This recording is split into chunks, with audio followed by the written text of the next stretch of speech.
क्या एक बेटी अगर चाहे तो वो अपने पिता का अगर संपत्ति है तो उस पे दावा कर सकती है?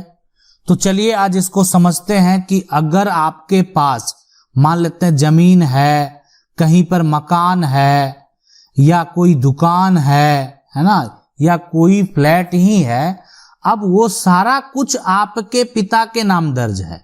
अब पिता के जो है 2 बेटे हैं, है ना, एक बेटी भी है, बेटा भी है ना, और यहाँ पर बेटा है और ये बेटी भी है। तो अगर ये बेटी चाहे तो क्या पिता के संपत्ति पर दावा पेश कर सकते हैं? तो अब सवाल यहाँ पर जो है, यानी पहले का क्या कानून था उसकी जो बातें बाद में करेंगे, पहले अभी आपको बता दें कि अगर कोई बेटी दावा करना चाहे तो कर सकती है, इसीलिए कि बेटी को जो है यानी हम वारिस जो है वो बना दिया गया।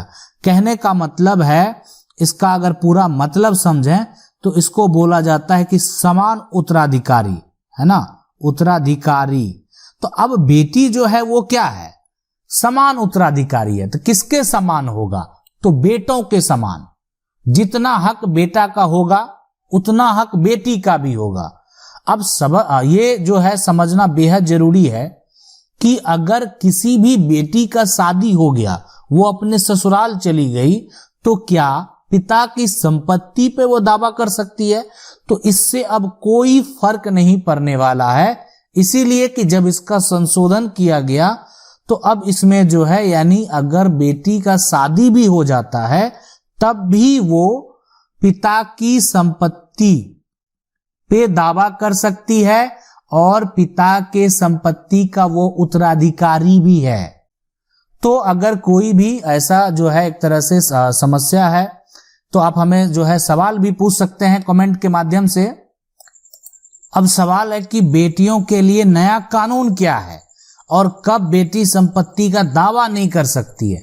देखें, बेटियों के लिए जो नया कानून है वो ये है कि बेटी को जो है यानी संशोधन के बाद 2005 का जो उत्तराधिकार अधिनियम का जो संशोधन हुआ, उसके बाद ऐसा कहा गया कि अब जो है बेटी कानूनी रूप से पिता की संपत्ति पे समान जो है हिस्सा का अधिकार जो है एक तरह से अधिकार प्राप्त होगा। अब ये सवाल ये उठता है कि कुछ ऐसा कारण है कि बेटी जो है पिता की संपत्ति पर दावा नहीं कर सकती है। तो चलिए इसको भी समझते हैं। या ये भी हो सकता है क्या बेटी के जो बच्चे हैं, यानी बेटी के अगर कोई 2 बच्चे हैं तो क्या वो भी, है ना, अपनी मां के पिता के संपत्ति पे दावा कर सकते हैं? तो वो भी बात करेंगे। देखें, जब संशोधन किया गया तो उस समय कहा गया कि 2005 जो है यानी अगर उससे पहले अगर पिता की मृत्यु हो चुकी है ना, तो उसका दावा जो है मान्य नहीं होगा। लेकिन सुप्रीम कोर्ट के बहुत ऐसे जजमेंट उसके बाद आए जिसमें 2005 के पहले भी अगर पिता की मृत्यु हो चुकी है तब भी आप अपने पिता के संपत्ति के उत्तराधिकारी होंगे, आप अपने पिता के संपत्ति पर दावा कर सकते हैं। ठीक है। अब सवाल ये उठता है कि क्या जो बेटी के बच्चे हैं, मान लेते हैं पिता है, पिता के जो है यहाँ पर एक तरह से बेटा है और बेटी है, 2 बच्चे हैं, इनके भी 2 बच्चे हैं, तो क्या बेटी के बच्चे अपने, अब इनके ये कौन हो जाएंगे? नाना के संपत्ति के उत्तराधिकारी होंगे? तो बिल्कुल होंगे। अगर बेटा और बेटी जो है अब ये समान अगर उत्तराधिकार यहाँ पर है, हम वारिस है, दोनों को समान एक तरह से जो उत्तराधिकार है वो प्राप्त है, तो इसीलिए बेटी के बच्चे को भी ये अधिकार है कि वो अपने नाना के संपत्ति पे दावा कर सकते हैं और बेटा के बच्चे को भी ये अधिकार है कि वो अपने दादा के संपत्ति पे अधिकार का दावा कर सकते हैं। अब सुप्रीम कोर्ट के द्वारा एक फैसला दिया गया कि पिता हो, दादा हो, परदादा हो की संपत्ति में बेटी को क्यों अधिकार जो है वो दिया। तो सुप्रीम कोर्ट ने अधिकार देने के साथ साथ जो जस्टिस मिश्रा के द्वारा जो फैसला दिया गया, तो फैसला पढ़ते हुए क्या कहा यह भी आपको जानना चाहिए।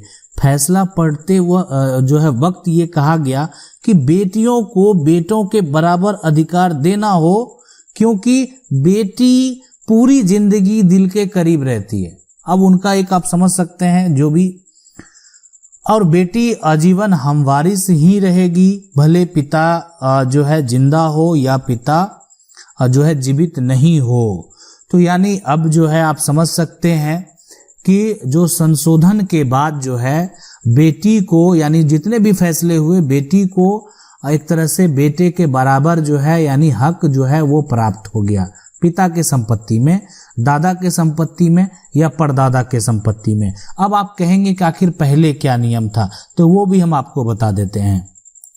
तो पहले का जो फैसला था उसमें यह था कि अगर 2005 से पहले पिता की जो है यानी मृत्यु हो गई है तो बेटी को हक नहीं। सुप्रीम कोर्ट ने कहा कि ऐसा कुछ नहीं है, यानी इससे कोई भी लेना देना नहीं है। अगर पिता का मृत्यु यानी 2005 से पहले भी हुआ है तो भी बेटी को संपत्ति में जो है वो हक प्राप्त होगा, इसलिए कि वो संपत्ति उनके पिता की संपत्ति है और पिता की संपत्ति में जो है उनका अधिकार होगा। और साथ साथ ये भी कह दिया कि अगर नाना की संपत्ति में भी कोई चाहे कि हक प्राप्त करना तो वो भी अपना दावा जो है ना वो ठोक सकता है अगर नाना का। अब सवाल है कि बेटी का पिता की संपत्ति पर कितना अधिकार है, क्या बेटी को संपत्ति से बेदखल किया जा सकता है? तो देखें, बेटी का जो अधिकार है, अगर अधिकार की बात करें है ना, तो बेटी का बेटा के बराबर अधिकार है पिता की संपत्ति पर। अब रही बात बेदखल करने का, तो बिल्कुल बेदखल किया जा सकता है बेटी को, लेकिन कैसे? वो तभी बेदखल किया जा सकता है जबकि जो संपत्ति पिता का है वो संपत्ति अर्जित है। अर्जित संपत्ति से अगर चाहे पिता कि हम अपनी बेटी को नहीं देना चाहते हैं तो वो स्वतंत्र हैं, वो चाहे कि अपने बेटों को भी नहीं देना चाहते हैं वो स्वतंत्र हैं। लेकिन अगर किसी प्रकार का पैतृक संपत्ति है तो उससे बेदखल नहीं किया जा सकता है। लेकिन अगर बेटी चाहे कि वो अपने संपत्ति को रिलीज करे, अपने भाई को दे दे, तो वो दे सकती है, वो देने के लिए स्वतंत्र है। वो दस्तावेज में इस बात के लिए सपोर्ट कर सकती है कि उसको अपने पिता के संपत्ति से किसी प्रकार का कोई लेना देना नहीं है, तो यानी अपने संपत्ति जो है वो भाई को दे सकती है, यानी संपत्ति को रिलीज कर सकती है। लेकिन रही अधिकार की बात, तो यहाँ पर अधिकार जितना बेटा का होगा उतना ही बेटी का अधिकार होगा, और वो बेटी कभी भी अपने पिता के संपत्ति में हक का दावा करके कानूनी रूप से हक प्राप्त कर सकती है।